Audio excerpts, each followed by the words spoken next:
Firewatch, doing some more audio tours. Yeah, well, I'm just gonna set up the chat and then we'll get going. I'm just gonna. Okay.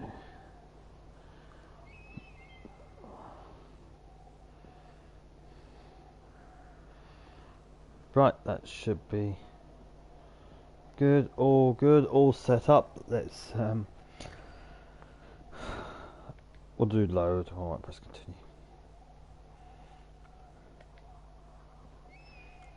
Let's get going. How's everyone been? Had a good weekend? I had a very busy weekend. I went to my local town show, and I brought a painting. And I went to the cinema on Sunday. Saw Shang-Chi and the Ten Rings. Not a bad Marvel movie. I think that's like the I would call it the official stage for the MCU. Black Widow and Far From Home, I think, also counts. Alright, we're doing this, aren't we? Let me just check my.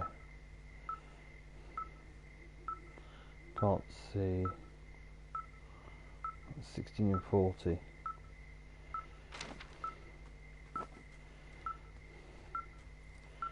More audio stuff.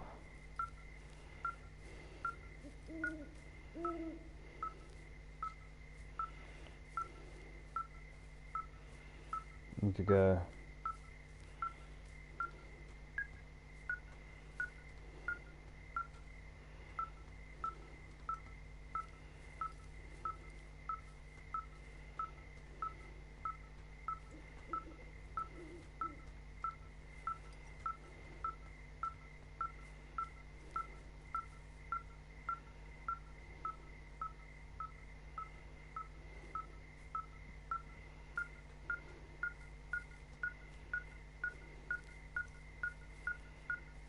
In the circle.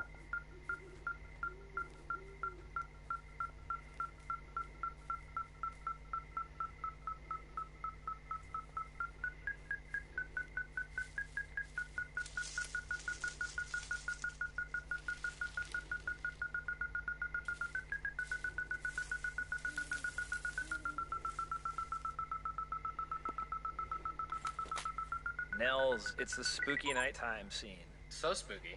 Impossibly spooky. Coming up with this scene was funny because the bag that is in the little grove here is known, I think, definitely internally, I don't know if this is in the game, but as the bug out bag. Oh, it is definitely the bug out bag. This is what actual hardcore survivalists call their, oh man, if the nukes hit New York City, I can grab my 2 bug out bags. They're in my closet, throw them in the back of my pickup, and drive immediately within 12 minutes of the air raid siren or whatever. Yeah, and it's funny because we wanted it to tell a really sort of a nuanced story that didn't hit you over the head with exposition. Yes. And I think the bug out bag is probably a little confusing. It might have been a bit too nuanced. It's definitely confusing upon first discovery. This is Ned Goodwin's bug out bag, yes. Which is the heat's getting too close. I've gone too deep. This Henry and Delilah charade, and I'm gonna have to leave really soon. Yeah. So if Henry gets too close, I'm just rappelling down, scurrying over to get this bag, and I'm out. Yep. And I might as well wire it to a battery for the effort, so if it gets discovered, I know that it's gone. Exactly. I don't get led into a trap. And this is things that, like, actual, weirdo hermit people that live in the woods. Like, this is actually a thing that they'll have. They'll have, like, their main campsite, but then if their main campsite is discovered, they have, like, another second supply cache where they can just grab their stuff and disappear. And it just happened to be that Goodwin, for sentimental or other reasons, was keeping the key to the cave on this backpack. He didn't like in any way leave it for Henry intentionally. It just happened to be that the weird electronics on it also got picked up by the wave receiver, and then what was meant to be like Goodwin's safety net backup thing is actually what is his ultimate undoing. Yeah, and there's an article in a GQ magazine that I think you'll probably be talking about later, Nels, written by a reporter named Michael Finkel about this hermit who lived in Maine. Christopher Thomas Knight. It's a wonderful, wonderful long read. You can find it online. Again, it's GQ magazine, and I like plumbed this thing for inspiration for Goodwin and how he would set up his camp and what he would do if he thought he was going to get caught. And it was an idea that I know went into my notebook upon reading this article. It's really great, and it's really wonderful reporting from Michael Finkel. Hi there, it's Jake. I'm talking with Nels, and we are going to get into the wave receiver. I believe it is the Anderson wave receiver, in fact. Oh, absolutely, Anderson brand. Do you remember even where the wave receiver came from in Firewatch? I'm going to back up because I know where the wave receiver actually came from, which is in the game Far Cry 2. You can hunt for diamonds using a little beepy handheld device that works basically like the wave receiver. Correct. But I can't remember what made us think that it was right for this game. So it was primarily a functional thing where we realized that a lot of the kind of A to B to C structure of the game was basically Delilah was saying, hey, Henry, you should go here. Oh, you're there. Now you should go here. And we wanted to have some other object element thing. Yep, a thing that could lead you somewhere, but neither Henry or Delilah would know where you're going. Yeah, and then it was like, oh, well, what about that diamond thing from Far Cry 2? We already have the map Perfect. from Far Cry 2. We should obviously also have the diamond hunting mechanic. Correct, obviously. And then it was just kind of, as soon as the first prototype was in there, I was like, oh yeah, that will work and totally be good. So we can just make that increasingly real until we had an actual artifact in the world that you could, like, wiggle around in your hand. Oh, I miss the prototype version of the wave receiver in the gym because that was our, like, YouTube streamer friendly horror game version where once you sort of got closer and closer to the object, it was revealed to be a Forrest Burns standee that had come to life and was charging at you at high speed. Like that. Yeah, that was also my favorite. That was good. I feel like the real in-game wave receiver could never deliver on the full potential of the maniacal, self-propelling Forrest Burns, like screaming at you like a Serious Sam enemy or something.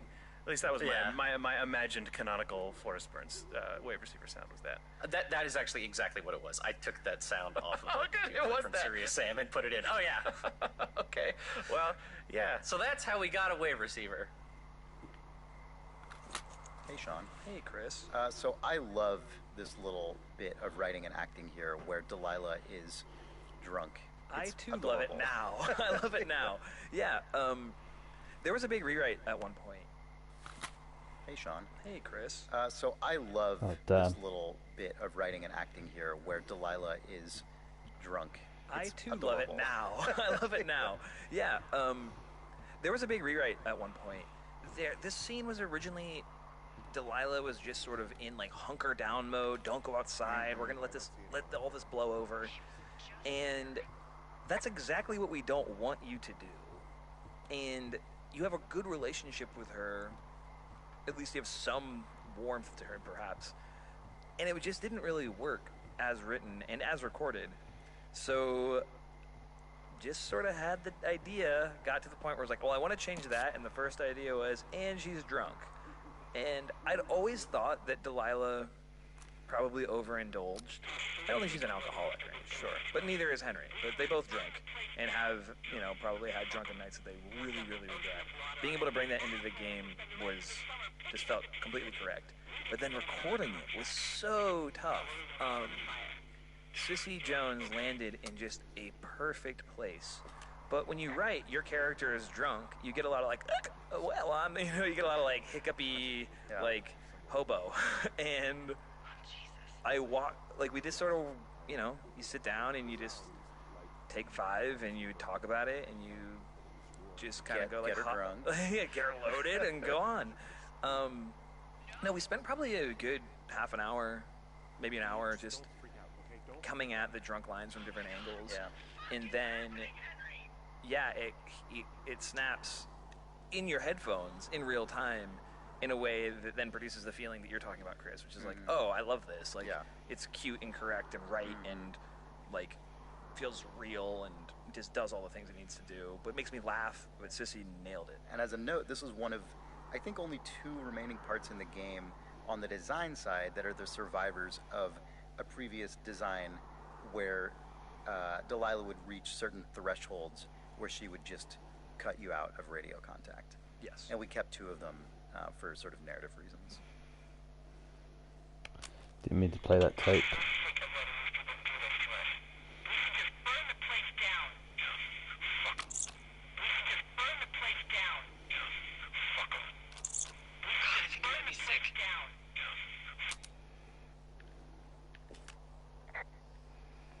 What's wrong? Someone claiming to be Henry in Two Forks called a lookout in another sector early this morning and said that I knew what caused the Wapiti Meadow fire. Hi there, Jake here again. And it's James again. Let's talk about the beginning of day 78, because what we shipped was fairly straightforward. Henry listening to the tape recorder of the previous night's conversation. But in earlier versions of Firewatch, this was a lot more complicated. This was actually the day, or this morning was when Henry would discover a bunch of Brian Goodwin's stuff. His like peachy folder full of scribblings and homework and stuff was actually wedged into a drawer under Henry's desk, and he'd hit his head and it would fall out at the start of day 78 or earlier. Actually, we really liked the idea that players and Henry could find it at any time in the game up until this point, but it ended up creating this complete nest of madness, which you had to animate.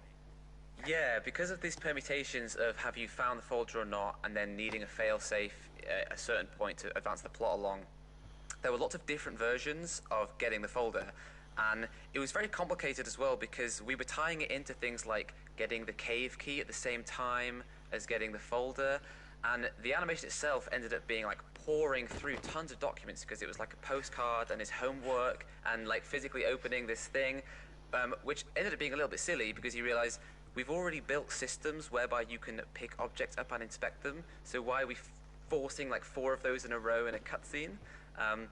So I must have done probably, 5 or 6 pretty distinct versions of this, and then we cut it completely. The folder falls out. The folder falls out, but then you pick it up, and then you read it, but then you found the keys. But what if you dropped the keys and then find the folder? Oh, man. Yeah. It was one of the biggest reliefs for me when we cut this and just put all of the folder stuff where it belongs in the world and the keys over on the backpack permanently. I was very worried that you would be sad that it was cut because it was so much animation work, but I feel like you were also relieved that it was finally just dead and buried and a superior version shipped.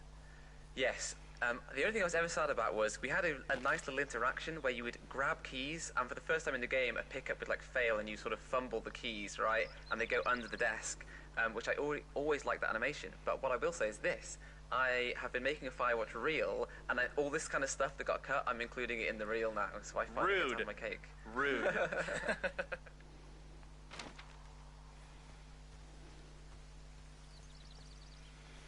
You're heading to the cave now. Fire's getting worse.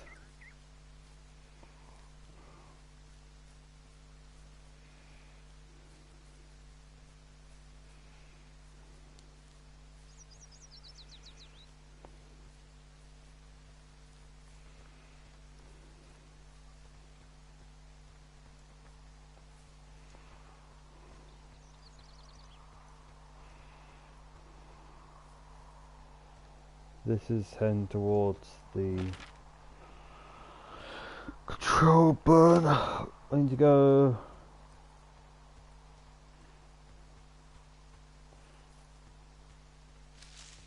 the other way,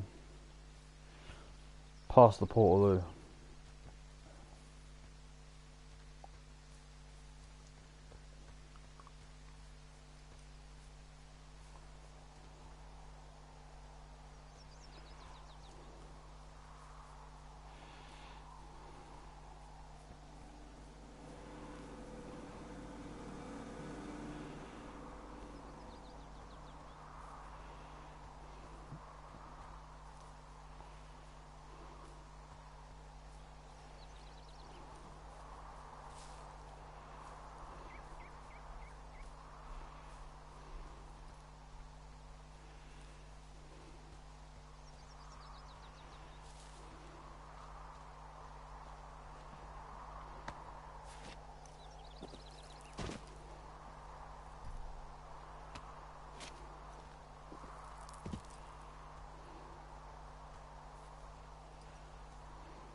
Now that I asked, I kind of just wish I hadn't.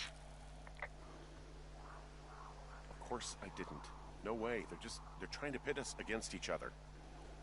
Yeah, you're right. That's not gonna happen, though. Thanks, Henry.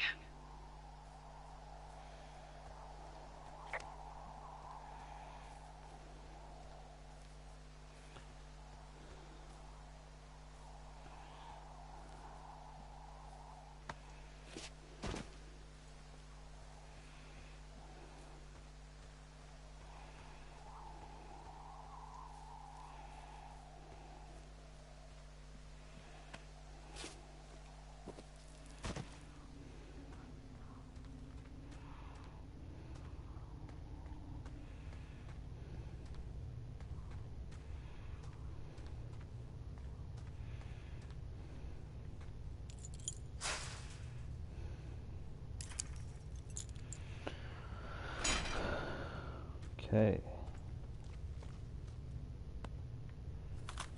Something I like that came on a little later in development that you did, Nels, here is we are without the radio, and I like how that feels across like the broad swath of the game. I think it's really cool to not just be alone. But there are these sort of reflexive Henry comments to himself based on things you're looking at, and the way those are tuned throughout here are really nice. Player, I don't know if you've seen this, but when you're walking sort of in the upper level of the cave, you can look down and to the right and you can see Brian Goodwin's shoe. And when you sort of like zoom in on that, Henry will just call out to someone if it is someone down there, someone in the cave. And Nell sort of like concocted that and put them all in the game, and we wrote some lines that worked for it, and they're not all over the place, but I really like the way it made the cave feel. Yeah, it's actually kind of one of my favorite moments in the game in terms of Henry's monologue too, because we conceivably, even though Delilah can't hear you, like we could have hooked up the same normal radio interaction to where like you could make these dialogue choices and Henry just either monologues to himself or like talks into the radio, even though we know Delilah can't hear him. But I don't remember. I might just like tried it on a whim. Maybe someone suggested it. I don't exactly remember. But just having those play automatically when you've been looking at a specific object or area of the cave for like anywhere between like half a second to 2 seconds, and then those kind of monologue moments show up, or when you perform a specific action like zooming, it feels very natural in a way that like little kind of auto monologue lines in games often don't. There's like a couple in the upper level of the cave and then a couple more down near the bottom when you actually find Brian's body. It was kind of a bummer that they came online so late and there aren't any other spots in the game where Henry doesn't have access to the radio, because I actually would have loved to have a few more of these in the game somewhere as well. You're always thinking about like what design tools do I have to like change the pace or make you feel something different. And I don't think we realized they were a club we had in our bag until we'd sort of like laid the whole game before us, and we went like, oh, yeah, we really like these. Oh, I know. And Rich did such a good job performing them. It was just, yeah, they really work for me in the game. Yeah, they're quite good. Hi, it's Jane again, here with... Me, Jake. Hi. So the way we work usually is that Jake will do a lot of the level design with gray boxing, and the cave is no different. That's true. The cave is no different in that regard, but it is different in that it's ridiculous. Like the cave, Firewatch usually, when you're building it, you only have to worry about the floor, whereas the cave is a completely contained area. Like it's a cave. And I really wanted to take advantage of that, perhaps to an excessive degree. Like I really wanted the cave to feel like this snaking labyrinth that wove in and out of itself, and that you could see areas you were going to get to later from places you weren't at yet and stuff. But I had no idea if it would actually be allowed to exist inside of the rules of Firewatch until I handed it to you. Well, the interesting thing about this cave is that, like, you know, for example, this hole where the shoe is, you can actually see all the way down to where the body body is. Yeah, you can't It's quite all see the body because interconnected, you can't lean far enough in. But yeah, yeah. But the spaces all are actually connected in a way that makes sense. the cave is also actually exceptional in that I think it's the only place in Firewatch where we cheat space. Yes. There's a couple places in the cave where you drop off a ledge, and in the middle of Henry's drop animation, we just cut the camera and like blink you to another area that's like a few hundred meters farther away. Yeah. Because the cave ended up being so weirdly nested on itself, it ended up being this like compact ball of yarn to the point that it didn't actually get you all the way to Brian's Yeah. hideout. Yeah, and so like Good. to like make the space make sense while not spending too much time making it, we just decided, hey, I guess by cheating it a little, it's okay. And I don't think people actually notice. It also cuts your travel time down. Like people Yeah. were spending a long time walking through it in the early Yeah. version of the gray box, but figuring out how to light the cave, because like video game lighting, yes, but you still have to make sure there are spots opening up to the sky so that because we need to make sure that Henry can go through this without a flashlight. right. But it's also nice and dramatic to have those little cracks of true. sunlight coming through. It looks That's nice. But like, think about those torches, That's true. spike walls. Or an underground lake. How about that? Almost happened. Almost made Don't it. tell people about the lake. Underground lake. I've gone through some games with an underground lake. And you have to breathe for water. It's interesting that we're thinking of doing that. They're a bit tense, those underground water lakes.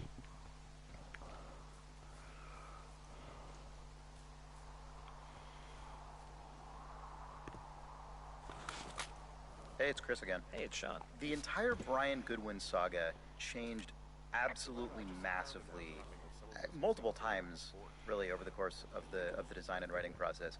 There was actually a previous design revision in which you, as the player, through just various means, could trigger the discovery of the existence of Brian Goodwin much earlier in the game, and we had to allow for all these different possible branches of when you could find that out and when Delilah would tell you more information and so on and so on. And it became a nightmarish possibility space that we really had to rein in. It became just a very unwieldy story. Yeah. Inside of that story was the idea that Delilah didn't know who Brian Goodwin was. Right. She knew Ned Goodwin.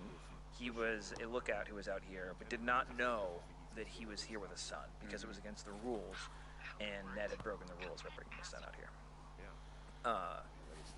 And from a design side, that was not to mention there's the unwieldy nature of the being able to never find out who he is until the very end, or figuring out that there was a kid in your tower on day one. That was unwieldy.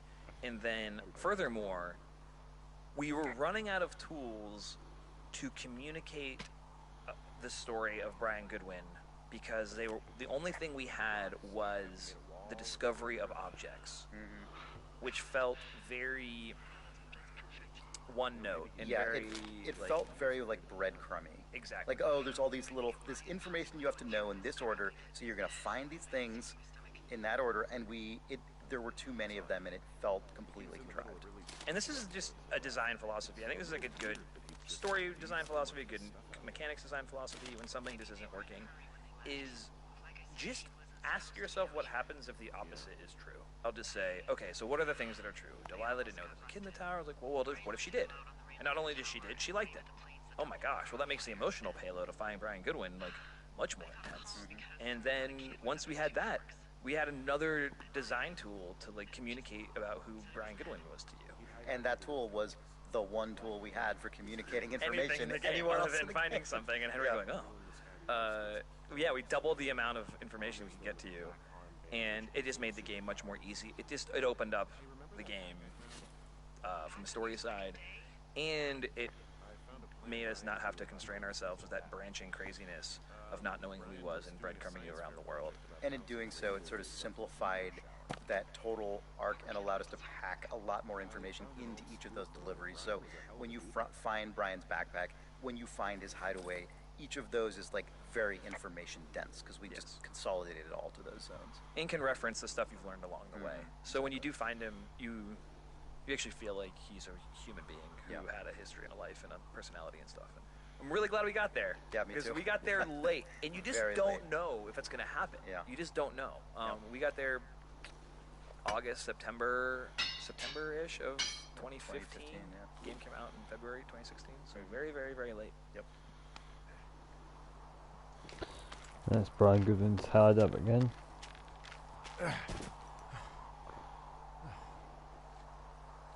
What do you think is in there? Probably something that will kill me. So, you know, just sort of getting myself right with God or whatever there is. Henry, I mean, they closed the door when they could have just... bashed your head in with a rock or chopped you up with a Are you serious with this shit right now? hatchet. God, are you sure you want to go back in there? No, I think I'm probably good. Bring on jail. You'd probably just get probation. I'd be the one stuffed away in the Lusk Women's Prison for the next 10 years.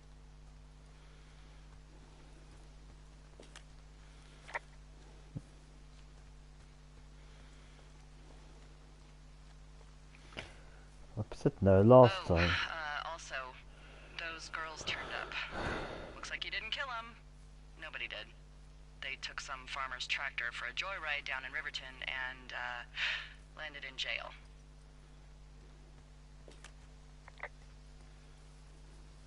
I wonder if they know anything. If there's some way to ask them about whatever happened at their camp. I think we'd be smart to let sleeping dogs lie. You're probably right.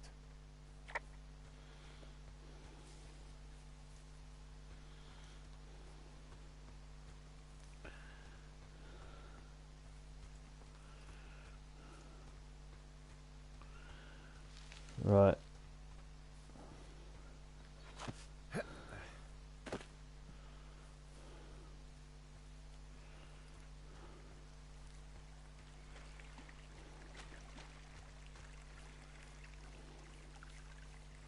I'm not going to take any pictures of the body.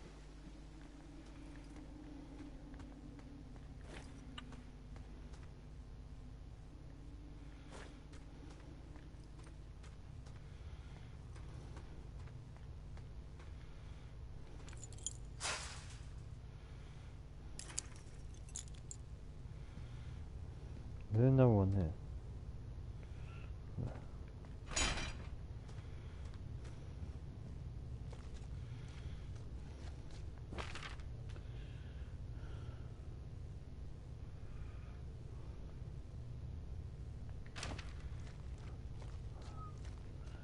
Maybe just have a look because it's not glowing red.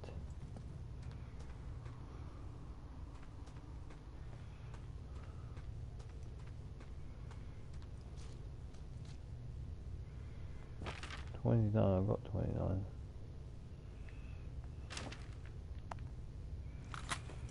Something I like that came on a little later in development that you did, Nels, here is we are without the radio, and I like how that feels across like the broad swath of the game. I think it's really cool to not just be alone. But there are these sort of reflexive Henry comments to himself based on things you're looking at. Oh, we And the already way heard those are this. tuned I throughout apologize. here are really nice. Player, I don't know if you've seen this, but when you're walking sort of in the upper level of the cave, you can look down and to the right and you can see Brian Goodwin's shoe. And when you sort of like zoom in on that, Henry will just call out to someone if it is someone down there, someone in the cave. And Nell sort of like concocted that and put them all in the game. And we wrote some lines that worked for it. And they're not all over the place, but I really like the way it made the cave feel. Yeah, it's actually kind of one of my favorite moments in the game in terms of Henry's monologue too, because we conceivably, even though Delilah can't hear you, like we could have hooked up the same normal radio interaction to where like you could make these dialogue choices and Henry just either monologues to himself or like talks into the radio, even though we know Delilah can't hear him. But I don't remember. I might just like tried it on a whim. Maybe someone suggested it. Hi, it's Jake again. And Chris. Hey, Chris. Hey, Jake. This area is one of the only areas in the game where we really let ourselves play up, sort of dressing a set in a really overtly theatrical and dramatic way. You know, this is the reveal of Brian's body was such a big moment that we kind of figured we should just go for it Also, entirely. it was possible to do because I think this is one of the only places in Firewatch where the direction from which the player approaches and the time of day are 100% in our control. Like, you're only ever going to see this scenario under this circumstance. You're going to walk in and sort of the scene will reveal itself from this angle, and there's no chance that the sun is going to be setting in the middle of it or whatever else. So we leaned into it. I kind of ran with that with the music as well. As you know, if you've listened to all the music in this game, I haven't. I really didn't lean on big string swells or anything like that. It's very kind of small scale recordings, guitar and electric piano and bass and things like that. I decided to just push this as far as possible. I did one odd thing with the music, which was instead of what you'd expect, which was making the music a really minor dark key, it's actually all in major, which is typically what people associate with happier, more upbeat music, but I pushed the strings far enough that I was hoping it would sort of come around the other side and make something that's kind of, I don't know, poignant. It's cool. I like it. Thanks. Fun fact about this area, if you bring a notable Brian Goodwin possession down into this space, you can set it down next to him using the game's putback system. One Russian streamer found that live on like the day the game came out. Yeah, by accident, and it was amazing. That guy's stream blew up. Yep. Wow. Oh, I can still see his body. Didn't know none of that. Should have kept hold of one of those things. Still learning stuff about this game.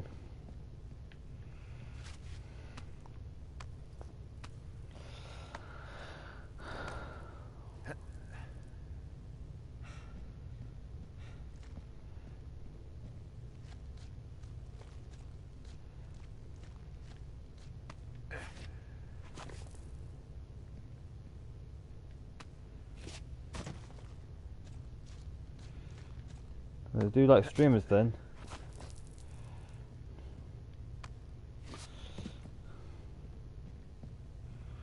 I got told that they're not keen on streamers, but they are.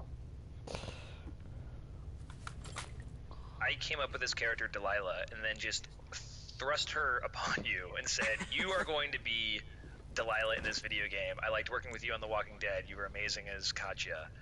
How did that character come to life for you? Well, actually, I think her name was Alice at first, if you'll recall. Oh, no, it was. You remember it that? was Alice. Oh, no. What a hilarious thing to have to remember. I remember getting that email from you about, hey, I'm writing a game, female protagonist, are you in? And I didn't even have to think twice about it. I knew whatever you're working on, whenever, throughout history and time, I will want to be a part of. But then you sent me the sides for Alice, and I got to read about this beautifully flawed but fun and self-engaged woman. And it's one of the things I love about the characters that you write is that they're actual people. They're not tropes. They're not stereotypes of anything. They're full-bodied people. And so I got to dig a little bit into my past and what's made me tick and what would make me take a job in the middle of nowhere and shamelessly flirt with somebody over a walkie-talkie and build her from there. The wonderful thing about Delilah is that there's actually a lot of me in her, meaning like I grew up in Idaho. There are a lot of mountains and wildfires and solitude and stuff like that. I left and I moved to Los Angeles and now I'm surrounded by concrete, but I kind of started out in the same place. I was integrating so much of the way you speak and the way you like tell a joke or laugh just back into the character. Do you feel like you had to create that stuff to be Delilah, or were you making a concerted effort to sort of like become her? I think it's a little bit of both. I am a bit of a smartass, and so a lot of the stuff that you wrote really lent itself to that.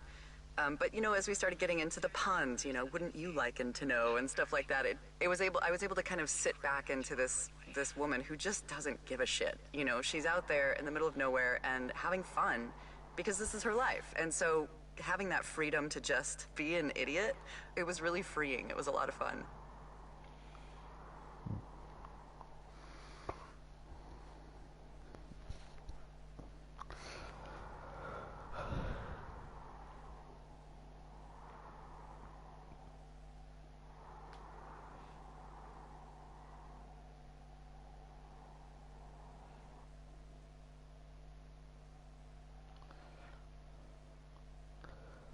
I would like to see another mundane kind of video game where nothing really happens in the game itself, but Look at that. Let's see. You look like a...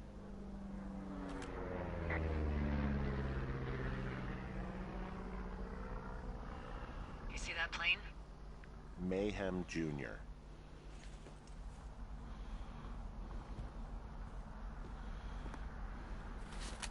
Hey, it's Chris again.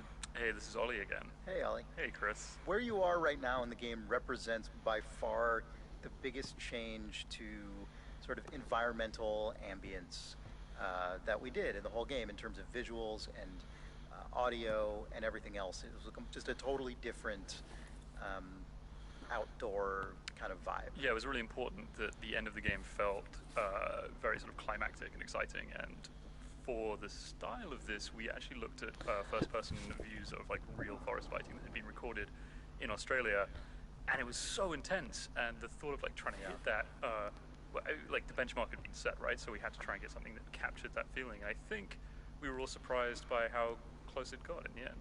Yeah, for sure. I was really impressed. Yeah, it was amazing how close we got to the original vision, given it without special casing any tools. Like the tools that we had enabled us to get this effect like very quickly, and it was something I'd been putting off for a long time because I was really scared of being able to deliver something that felt, exciting. And then I remember I was bringing everyone into the room and going, guys, I think we got it. Yeah, I that's think awesome. we did it. Yeah. On the audio system, I did have to special case a bunch of stuff, and what ended up happening was, because of the needs of this day, I ended up redoing the way audio ambience worked for the whole game to be able to support dropping elements in and out, which ended up being really useful retroactively for the earlier days when I went back and changed those. So, yeah. Great.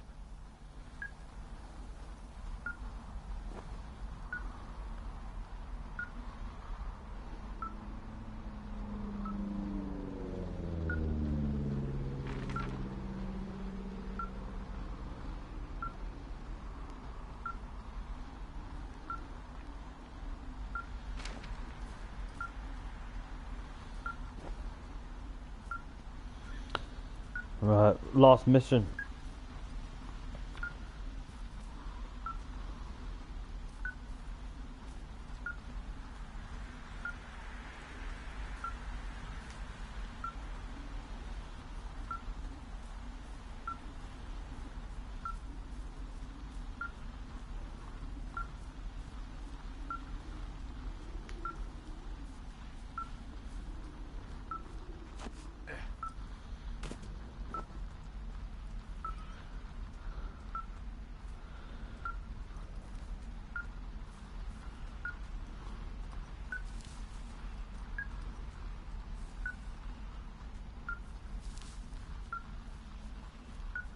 Well, I didn't know if I got all of the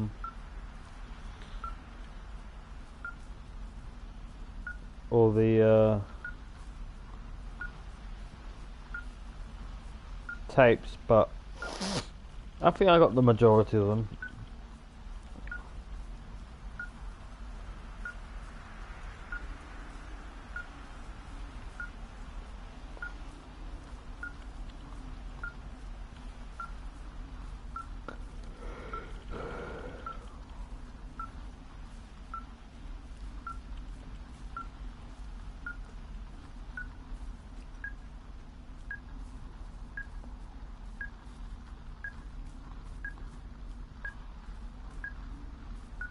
What's your status? I think I'm getting close. All right, well, I just got word that they are coming to get us. My place. You sound worried. No, it's just... Brian? I'll coordinate with the evac team and let you know when to head towards the tram. It's north. Far. Past where you found that cut back in May. There's an emergency tram out there that will let you hike to the rendezvous point in my lookout.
coming up on the end here, Jake. It's true, we are. You are about to hear, or have currently heard, the voice of Ned Goodwin, which we didn't know we were going to put into the game for a long, long time until we played it. Because originally it was like a note he left you. We went back and forth early on, too. There was a moment, I think, where we said maybe one of the last conversations you'll have is with Ned Goodwin himself, who's off in the woods. Maybe you'll pick up the radio in his tower. Talked ourselves off that pretty quick, and then, yeah, maybe he leaves you a note, sort of a confessional note. But then we also sort of bounced off the note because you would find it and it just didn't have the oomph and it didn't have the sort of cinematic nature of a conversation. And then we went, okay, well, is the response to that to like put Ned Goodwin in the scene? You're gonna meet the guy? Like thought about that for a minute, and then we said, well, you're gonna talk to him, and like, what are you gonna say to him?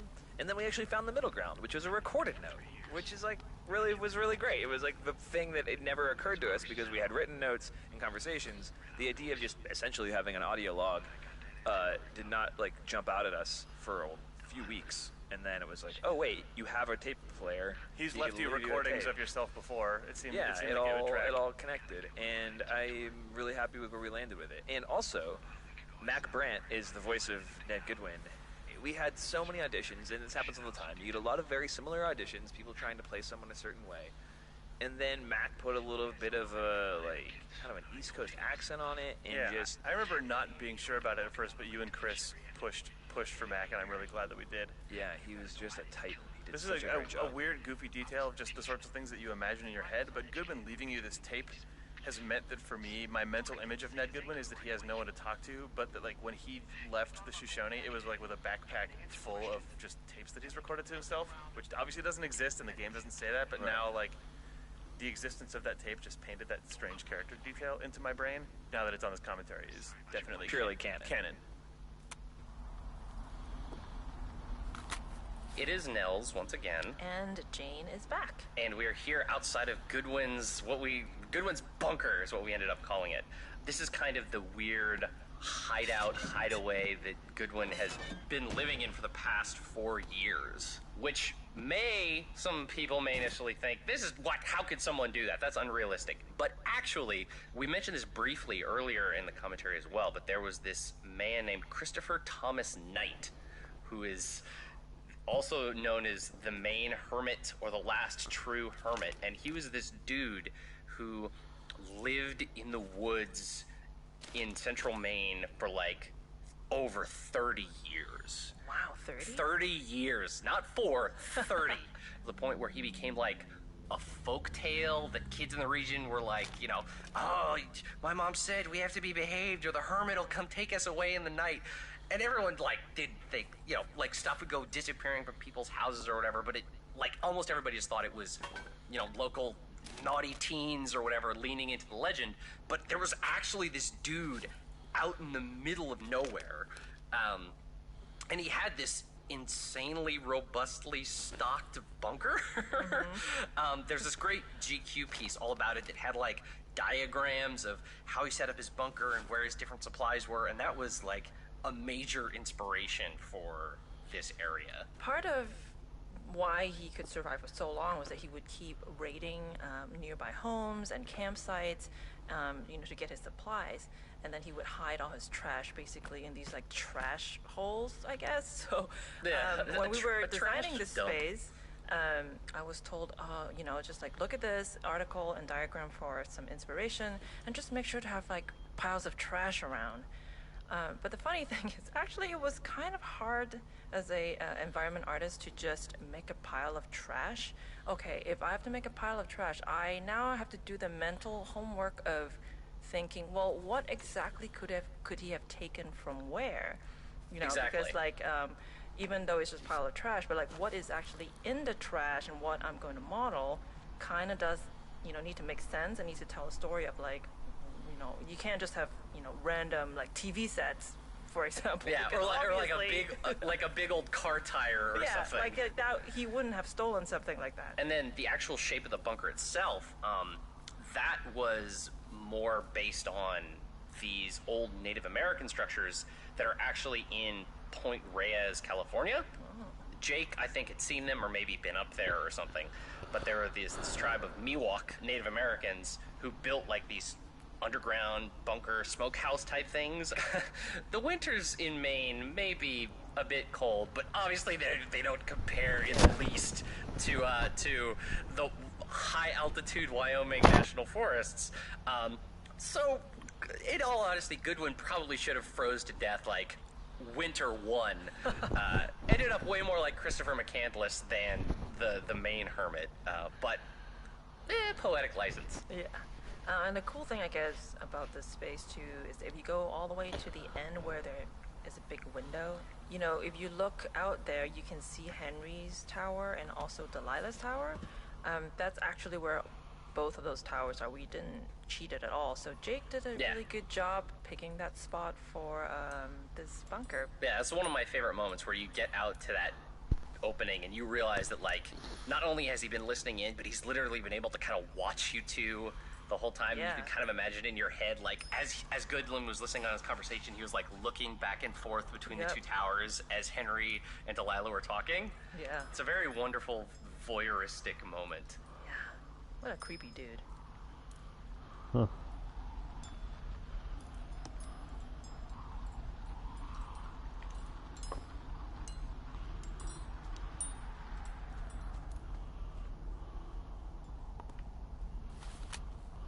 Hi, Chris. Hey, Sean. So we are here in Ned Goodwin's survival bunker.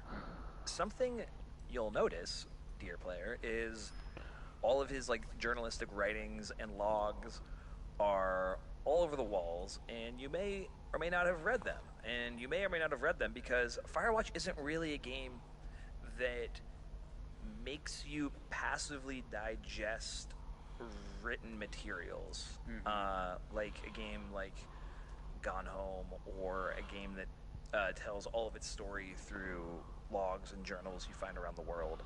And that was kind of a design challenge, as a lot of this game was, because so much, when you pick up an important note in Firewatch, Henry will sort of react, and then when you tell Delilah about it, he'll condense it down to a sentence or two about what the point of it is, and then they'll have a conversation about it. But that's not really on the table here, because the helicopter's coming and Henry and Delilah are sort of a little bit further apart. We kind of walked ourselves into a challenge of being able to check all the boxes about, like, who exactly was Ned and what exactly did he have his hand in, and then presenting you a scene that is completely passive to digest, which was difficult, I think. Yeah, and part of the reason we have to do that is because in games that really lean on you reading a bunch of text throughout the world, generally speaking, those protagonists are either silent or they have prescribed responses to things.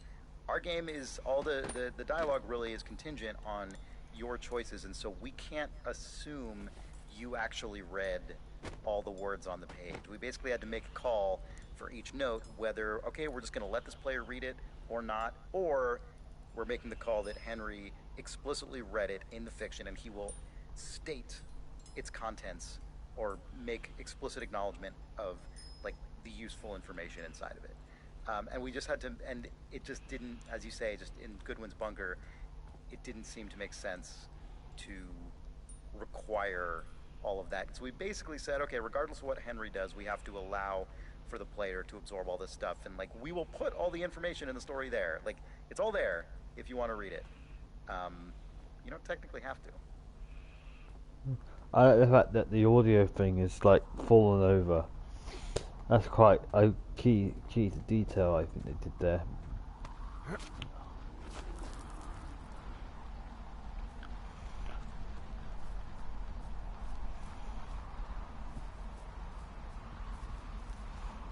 I think I need to head back.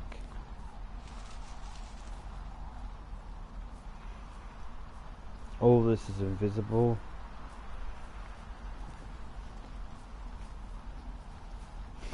Gonna head to the lake now.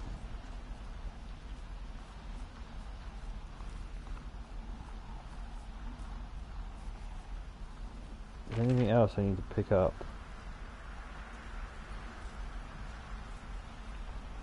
Just the lake. And then there's okay.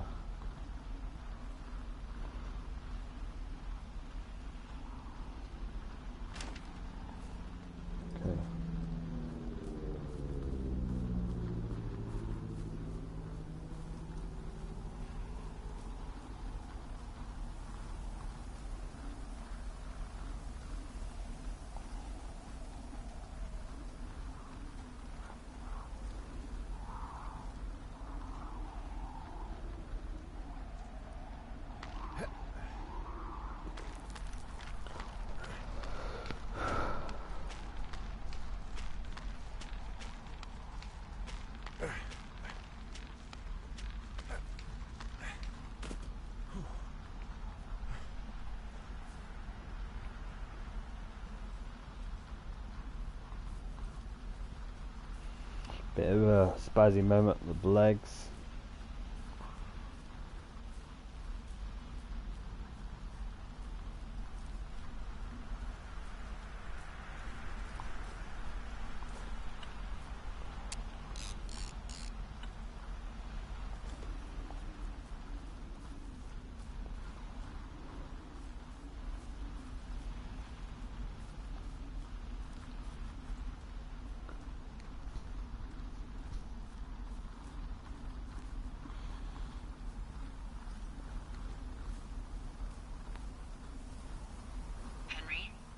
Henry, what did you find?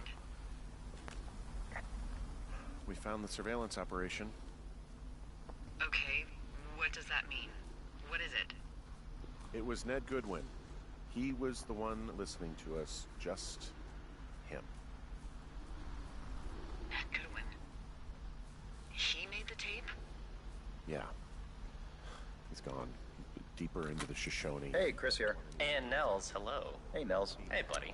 So you probably just went to Goodwin's bunker and got the message from him and learned about what happened and uncovered a huge part of the story. But as it turns out, you actually don't have to go there at all. Not in the least. The only thing you actually have to do to kind of keep the game going is listen to that cassette he leaves you. Right. After you snatch that cassette, there's kind of that dangling rope, but you can just never climb up that rope. You can just kind of be like, I'm going to evacuate now. Goodbye. The only reason that's the case is because we literally could not think of any good, reasonable, convincing excuse to force you to go up there. Yeah. One of the big challenges in this game, from a design standpoint, was that it's one big connected world, and there are a lot of times where we just can't really force you to go somewhere and do a thing. Or if we did, it would just be absolutely terrible. Like, we could technically allow you to walk all the way over to Delilah's evacuation tram. You get there and she says, "Oh, we're not ready to go yet," and then you would have to like walk all the way back to where you were, then climb around Goodwin's bunker, and then magically she says, "Oh, it is actually time to go now," and that would be awful. And so, because we eventually determined, all right, we have to allow for the player not going through there, that meant Nels and I had to then tackle the other hilarious and difficult problem of making sure that the game and the story didn't break for those players who do never find Goodwin's bunker. Yeah. And that was a very complicated and frustrating task, I would say. Well, technically, you can grab the cassette, listen to it, and then not even tell Delilah about it. Yeah, there are a lot of different states you can be, conversation states you can be in between getting that tape and getting to Delilah's tower. There's anywhere from only getting the bare minimum conversations because you already exhausted most of it at Goodwin's bunker, all the way up to needing all of that stuff to be recapped on the way because you didn't actually go to the place. Yeah. And we had to make sure that all of those possible player sort of actions and combinations of actions all worked and all made for a logical game where the story actually concluded and information didn't just magically appear out of nowhere. Yeah, there were so many different permutations of it. It's like, okay, we'd finally, like, hog tie one of them, and then one of us would be playing the game and be like, but wait, what if you don't do this? Then we have to be like, ugh, Okay, so what do we Yep. do if you do this, but not that, but this? Okay, Yep. we have that one covered. And then you go this direction rather than that direction. Right. Because that's the Yeah. other thing is like walking to Delilah's, there are so many different paths you could technically take. We had to like slap down just like 15 different triggers probably to just catch all the different, like went this way but then looped over that way. It was a horrible mess. Good times. Firewatch. It's interesting how I still haven't done some things that I don't have to do. I didn't know that you could just not go to his bank at all. So I wouldn't mind like another game if they ever made Campo Santo or made another game. It's been a while to do a Firewatch 2. I don't think it'll be proper. I don't think you could do something like that.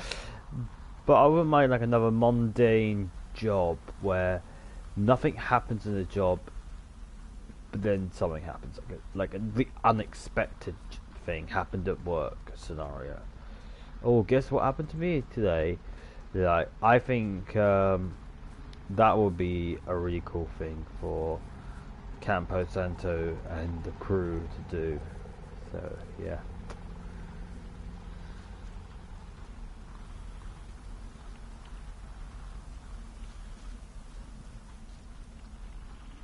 I think I'm going the right way.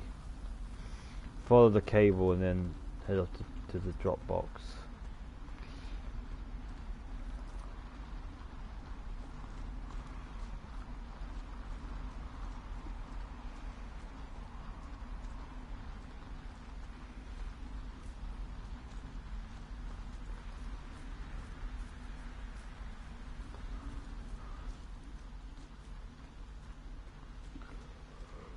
Ooh, can I get... Oh, is this where the raccoon is? I wonder if I can get the raccoon.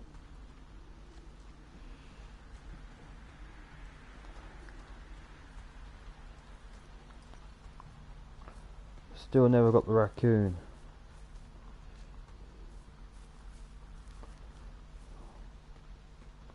Let's quickly see if we can get it before I head off.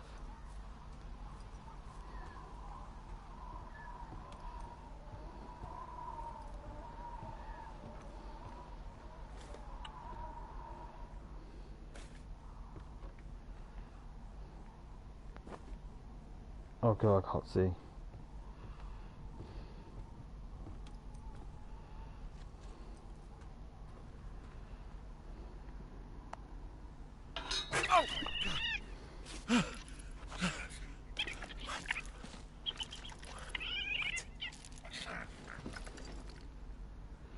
Got the raccoon. Oh, I can't see the stairs.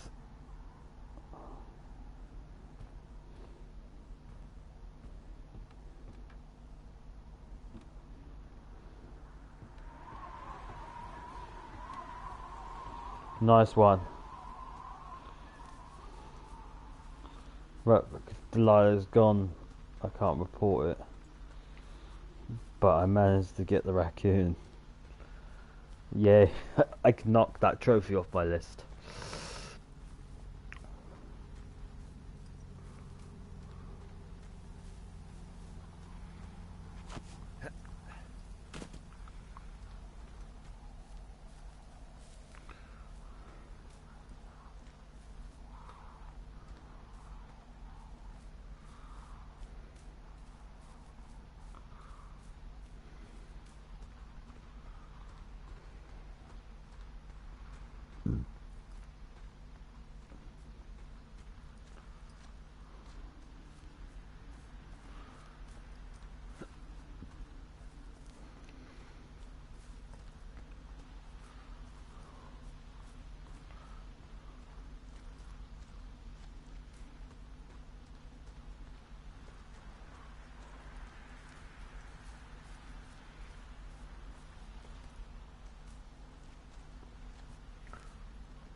And remember, it's this way.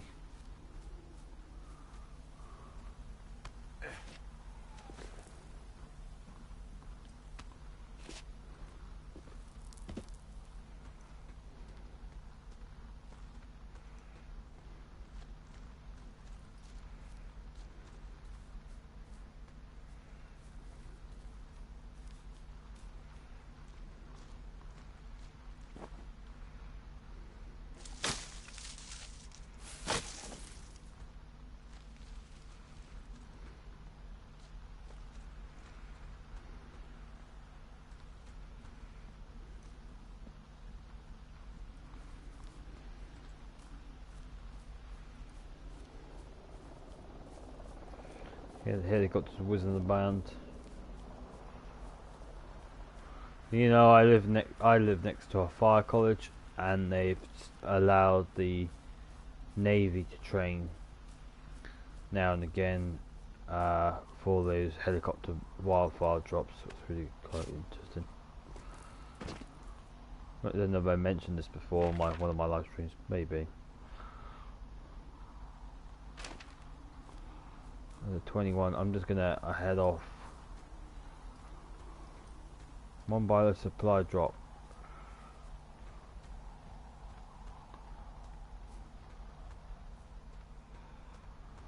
And I think there's another one at Delilah's, maybe at Delilah's.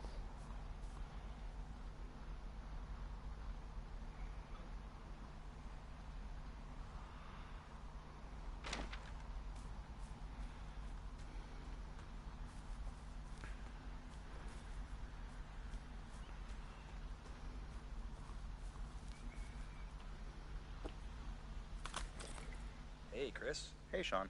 I don't know about you, but I get a lot of email and tweets about people really, really wanting Delilah to be in the tower at the end of the game. I hear about that a fair amount myself. And I am really, really happy with the performances of Henry, or Rich and Sissy, here in the canyon when she says there's a helicopter here and it's ready for me to get on it. Yeah, me too.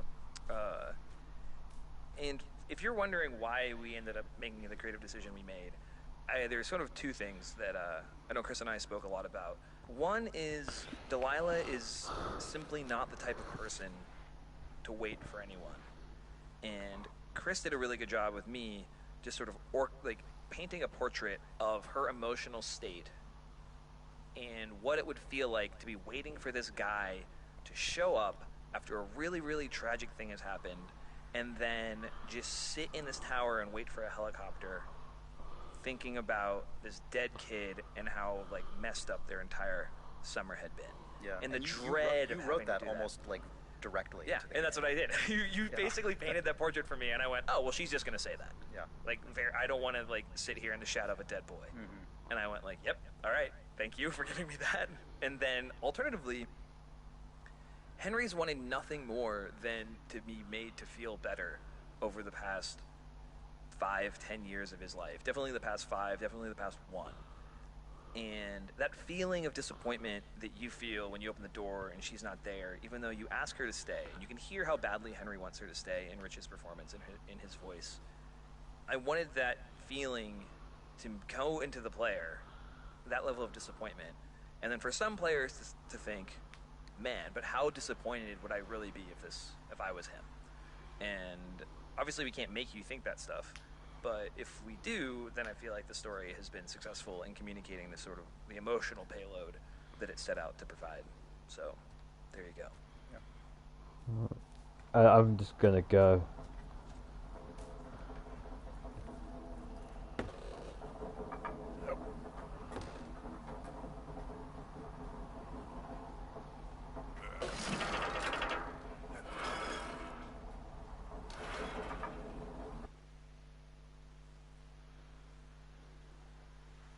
There might be another one. Who knows?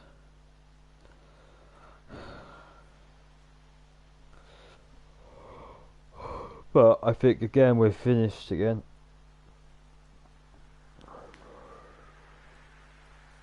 We got most of the tapes. Don't think we got all of them, but most of them.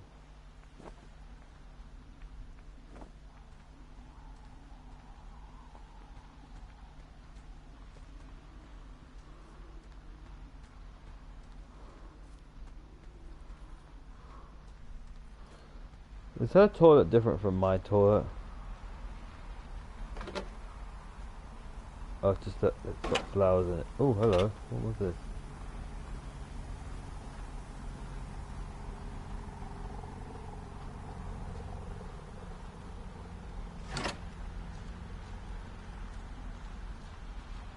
Oh, there is one more.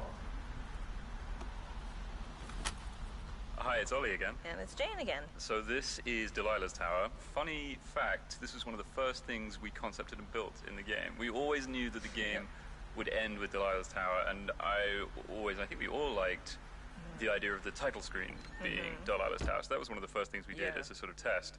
But it wasn't until closer to the end of the game that we really thought about what Delilah's Tower would be like on the inside. Yeah. And by that point, we kind of, we were very well acquainted with all sorts of towers.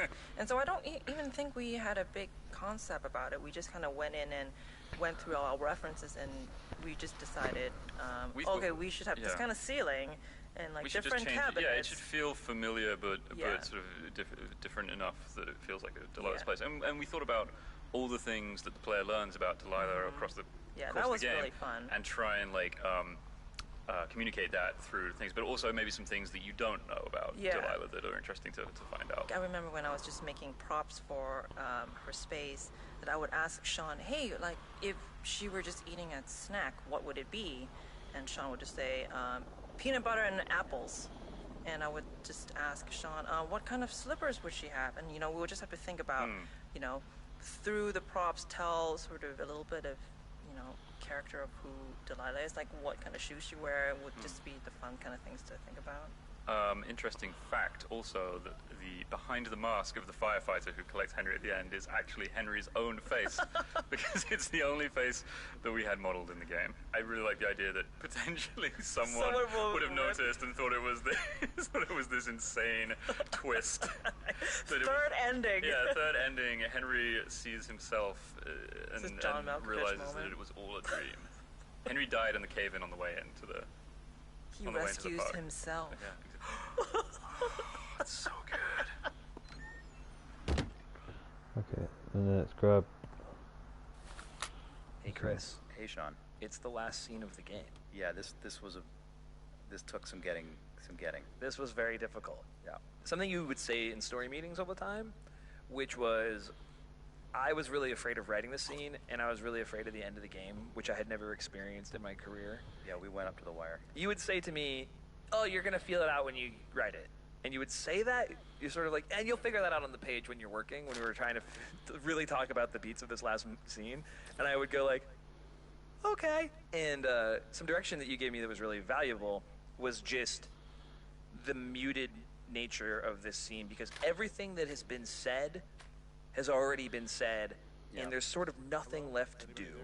And you get to a point in your life where that is true, often. But movies and games never really explore what that space feels like. Yeah. Because it's really hard to choose to do that, to write the not exciting thing, which I think is why the helicopter shows up, to be perfectly honest. Yep. We needed something to counterbalance this feeling of well, the story is just over. Yeah. They're not going to get to see each other because that's just the way it goes. So how do we make this feel big and final? We better pay for a big helicopter and a guy's hand you grab and everything. And then to tie it all together, we decided very, very down to the wire that you were going to write music over the top of the whole thing. And I think it totally works. Yeah. But what was that experience like for you? Oh, it was very stressful because writing that music was literally in the last couple days before content lock.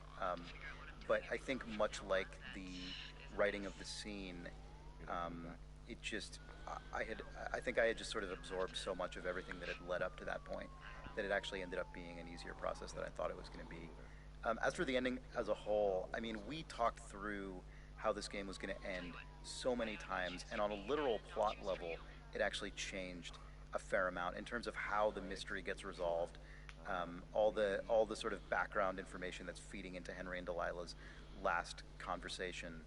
And I remember something that was really important to me was like, as much as possible, I would like the ambiguity and the sort of meaning of the ending and of all the events that have transpired to be in like, not in the literal what happened, but in the why did any of it happen? Like just in the sense of why does anything happen? Like I remember that was something that I thought was really potentially powerful about the way this game concluded.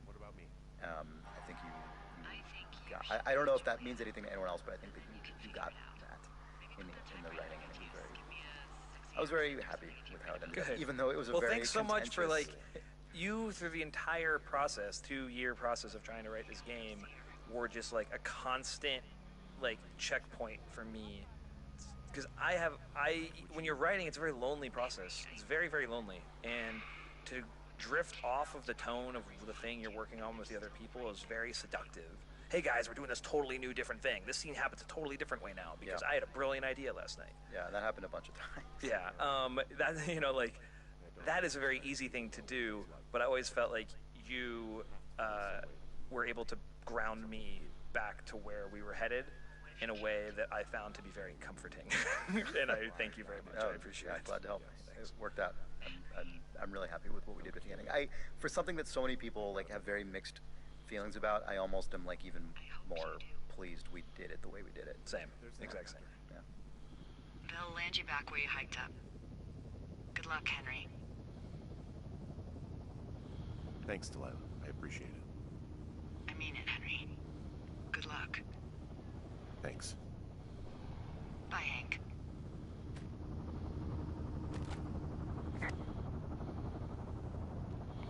Alright, let's head on out.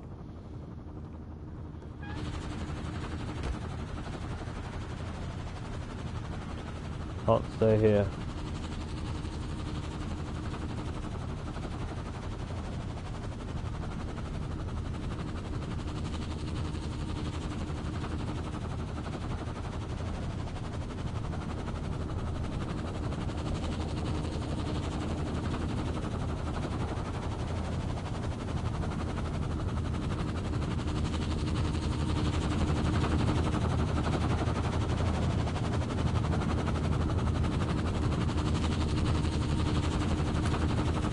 Hi, it's James again. Hey, it's Jake. So now I'm going to talk about the secret alternate ending to Firewatch, which, if for anyone who isn't aware of this, if you dilly-dally after the final conversation with Delilah, then the helicopter will just leave without you, and that is fully supported with its own animation content and so on and so forth. If I remember correctly, it was essentially a request from you to me, Jake. Is that how you remember it? I think that Sean and Chris and I all wanted it to happen. Once we realized the helicopter pilot was there, given that all of Firewatch is sort of, or not all of it, but quite a lot of Firewatch is predicated on the idea that if you don't do anything, that inaction is action. Like if you let a conversation time out, it just times out. It seems ridiculous that a helicopter pilot would wait for a crazy person for this long. So it seemed like a fun and accurate Easter egg to let him just totally abandon you. I don't know. My favorite ending of Firewatch is the one where the helicopter pilot flies away and the player raises their camera at the last second and snaps a picture of the helicopter leaving them behind, because the story in that credit sequence is just totally weird. The Henry that gets left behind, like, is he burned alive? Does he go off and run into the woods and become Ned Goodwin of his own? I don't know. Tons of weird, quite complex stuff goes in at the very end when you understand the systems, because like building that in terms of the scripting logic was pretty complicated. But it's like I was at my most competent at scripting events, so it just slipped in like half a day near the very, very, very end. Also, a game development trick that everyone should learn is that if it's the very last thing that happens in the game, it can be as crazy as you want, because that game is unloading itself the moment it's done. Who cares what mess that thing leaves behind? Your game is erased immediately afterwards, so just go nuts. I'm very pleased. I'm very pleased we did that. Yeah, same. That's the end of the Firewatch audio tour. Thank you very much for playing along and listening to all this stuff. Yeah. Thank you. But what is Firewatch? That was it. We did it. That was the whole thing just now. And there we go. We're going through the final bits of credits. This has been Firewatch. Look at that, actual show off actual things. That's new. That was that in the first game? Don't think so. Maybe they've added some pictures.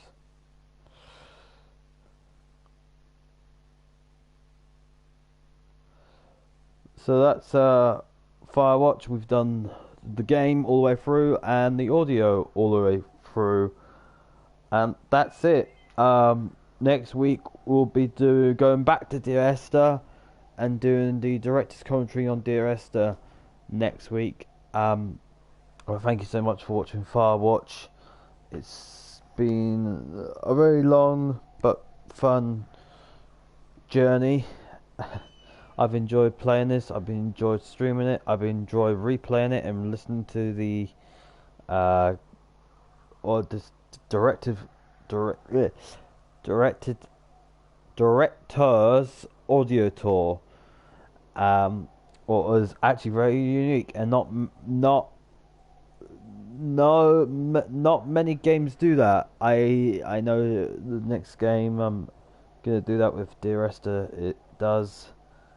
But yeah, all the games I ever played has no director's audio tour. So yeah.